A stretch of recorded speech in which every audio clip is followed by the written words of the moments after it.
Assalamualaikum warahmatullahi wabarakatuh. Saya Ahmad Fadilah ingin mempresentasikan materi tentang alam pikiran manusia dan perkembangannya. Manusia. Ciri-ciri manusia. Yang pertama, organ tubuhnya kompleks dan sangat khusus, terutama otaknya. Yang kedua, mengadakan metabolisme atau pertukaran zat atau ada yang masuk dan keluar. Yang ketiga, memberikan tanggapan terhadap rangsangan dari dalam dan luar. Yang keempat, memiliki potensi untuk berkembang biak. Yang kelima, tumbuh dan bergerak.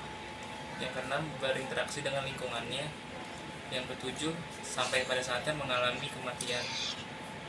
Ada 4 proses dalam sistem saraf manusia. Yang pertama, adanya diskriminasi sensoris melalui panca indera.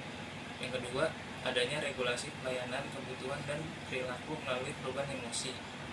Yang ketiga, adanya proses belajar, berbahasa, berpikir, dan berkreasi. Yang keempat, adanya perbedaan individual dalam temperamen dan gaya hidup. Selanjutnya, adakah persamaan manusia dengan hewan? Yaitu sama dalam morfologi, sama dalam anatomi, sama dalam embriologi, dan yang terakhir sama dalam sistem saraf. Yang tahu dan mitos.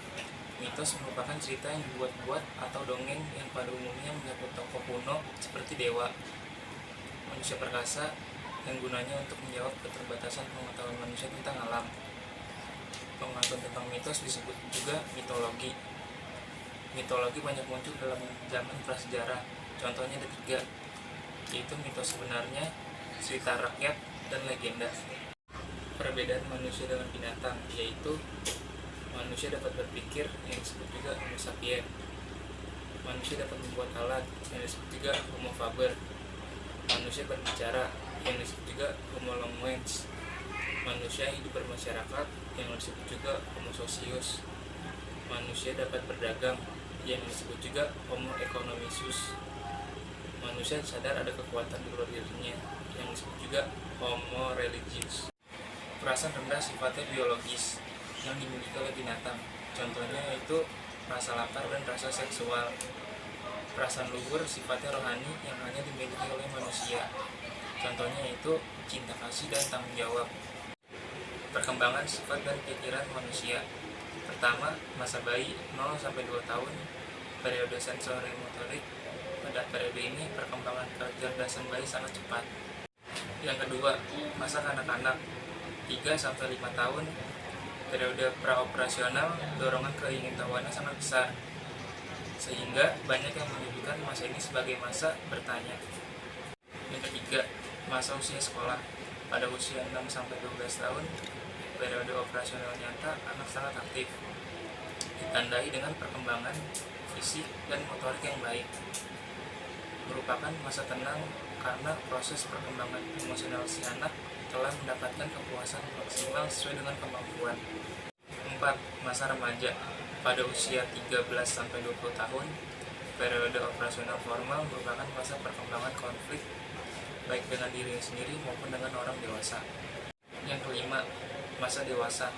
Di atas 20 tahun, kemampuan individu untuk berdiri sendiri dan bertanggung jawab. Kepentingan pemikiran yaitu untuk menyelesaikan masalah kehidupan, membuat keputusan, mendapat perspektif mendalam dan baru tentang sesuatu yang kita percaya, mencari pengetahuan, makna dan tujuan, menghasilkan sesuatu, mengawali tingkah laku dan sikap.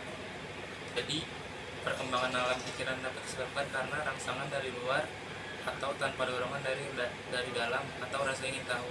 Misalnya, orang yang tinggal di daerah banjir. Alam pikiran juga bisa berkembang karena keterpaksaan, misalnya mendengarkan ceramah yang kita tidak minati, itu berdampak positif dan negatif.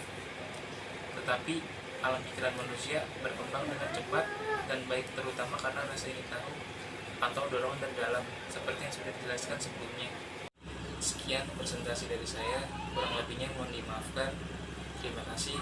Wassalamualaikum warahmatullahi wabarakatuh.